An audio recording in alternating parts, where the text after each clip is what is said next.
So now what do you think about this, Coop? I thought a silver lining to this game, and yes, you can nitpick a play here or there, Yeah.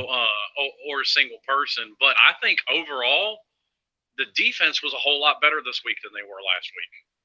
Compared to last week, 100%. Yeah, there was more, again, especially in the second half, but a lot more pressure on the quarterback. I don't know the full defensive stats yet, so I don't know how many sacks we ended up with. But I know LT had a couple of them there in the second half.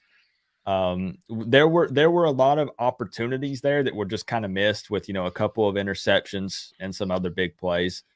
What about, I'm getting off track a little bit. What about that play with Tyreek Stevenson?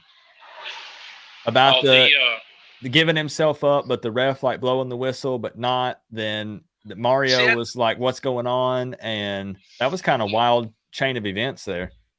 That's one of those. The referee is 100% at fault because he blew his whistle. Is why Tyreek stopped. Now, would he? Do we know that he would have returned it all the way if the ref hadn't blown his whistle? Because obviously everybody hears it. We don't know. Yeah, but I've always found that to be a very interesting thing where when refs get a little whistle happy and, they blow a play dead, but then it technically wasn't. But then the players will continue to play because they're not sure and then they don't know what to do. Like, it's crazy. Because at the end of the day, I guess really you're trained to, finish the play. But when the ref blows the whistle, it's dead. So you could mess up and get, some kind of penalty because of that if you end up hitting another player after the play is blown dead or something. So it's you have to be careful in that scenario. Yeah, so it looks like Miami and that's Canes. something that's going to lead me into. Go ahead. Oh no, I was just giving an update. Miami Canes says App State on Texas A&M 13-yard line. So that would lead me into the one gripe that I have seen consistently over the last 2 weeks: penalties. They're still racking up, in my opinion, way too many penalties and some dumb ones. That one by Cam Kitchens last week was a dumb penalty.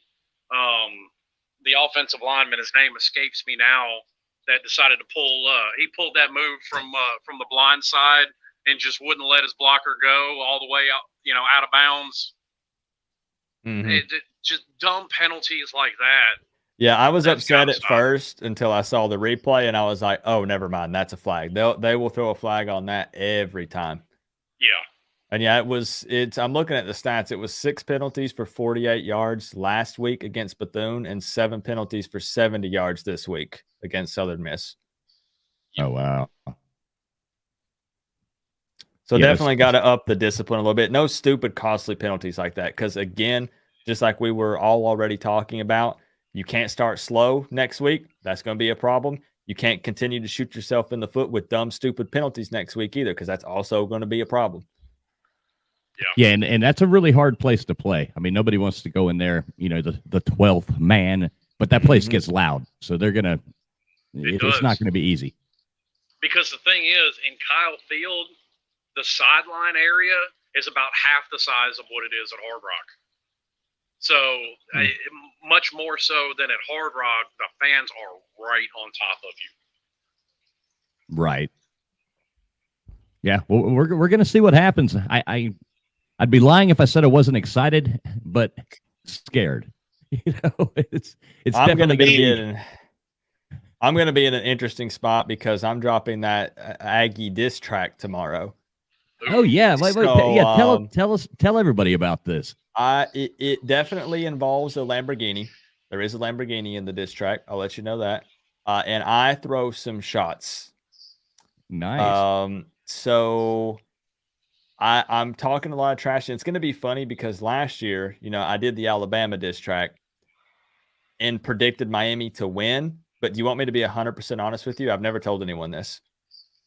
I did not think Miami could win that game. I only predicted them to win because I felt like I would look stupid if I did a diss track and then turned around and predicted Miami to lose. Right. I can respect that. Yeah. But this year, I'm going to be 100% honest with you. I have not decided yet. I don't know what to think about the A&M game. It's going to be a last-second decision that I probably make up my mind as I'm writing down the score prediction. Because right now, I don't know. Well, I know your diss tracks, they go They get a lot of attention. That one last year really shook up the college football world. And yeah, it was weird. Like when ESPN sent me an email, I was like, "Nah, this is just somebody trolling, right?" And they're like, "No, literally, they were like, you can call us to verify." And I was like, "Okay, let me call them." And I was like, "Oh, never mind. This is ESPN." And they sent me like, it's insane. If you want something, because they played the diss track on SEC Network, man, it was like 30 pages of paperwork that I had to sign just for them to play a 1-minute clip of that diss track on SEC Network. It's crazy. I know your Twitter was quite fantastic there for a week or so. Twitter, man, that was an absolute bloodbath. That was bad. Hey, let me MDB 2006. Thank you very much for the $4.99 super chat. He says LBs, including Flag, played really well. I understand we don't want to out the cornerback. What is going on with Avante? He made for the star role. For the first part of it, with Flag playing better, there was some better play from Flag this afternoon. I think he did a little better job of playing a little quicker. He took some better angles this afternoon. Still probably not where I would. The linebackers as a whole are probably still not where I would want them to be. But again, it's that same argument. Going to take some time. I think that we have a great coaching staff in place, especially with Charlie Strong in there. So I do think he can get them right. It's just how long is it going to take for them to be where we want them to be? With the corner, of course, we all know who we're referencing. Again, I'm trying, again, to not call out specific players, because for me it really is just constructive criticism and out of love. It's not hate. I want him to succeed. If he succeeds, Miami succeeds. Everyone wins in that scenario, and he's family. Right? We want him to make it to the next level and to play well, but we also want to put the best players on the field to give us the best opportunity to win the game. It's just facts. So with Avante, I'm going to be honest. I don't know. I'm a huge fan of Avante Williams, but I'm not really sure. I don't feel like he's seeing the field as much as I thought, unless I'm just missing it. What do you think, Slim? Well, Avante is the one that caused that fumble. Was it Avante?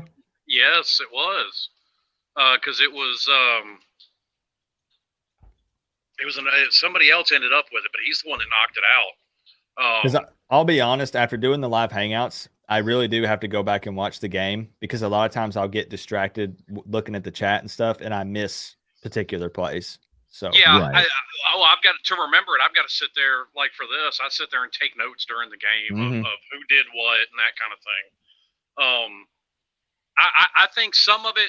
I think Avante, to an extent, is getting in his own way, and this is how I mean it. He is so dead set on playing free safety, but he's gotten bigger since he's been there. He can't match the speed of the other safeties, but you can see that Kevin Steele still wants him on the field, so that's why he's kind of putting him in that star up there at linebacker position a little more, and moving him around the field, blitzing him from other places, and he's making some plays. He's looking pretty good, actually. He's a good football player. He is. Right, and sometimes you got to give these people a chance to,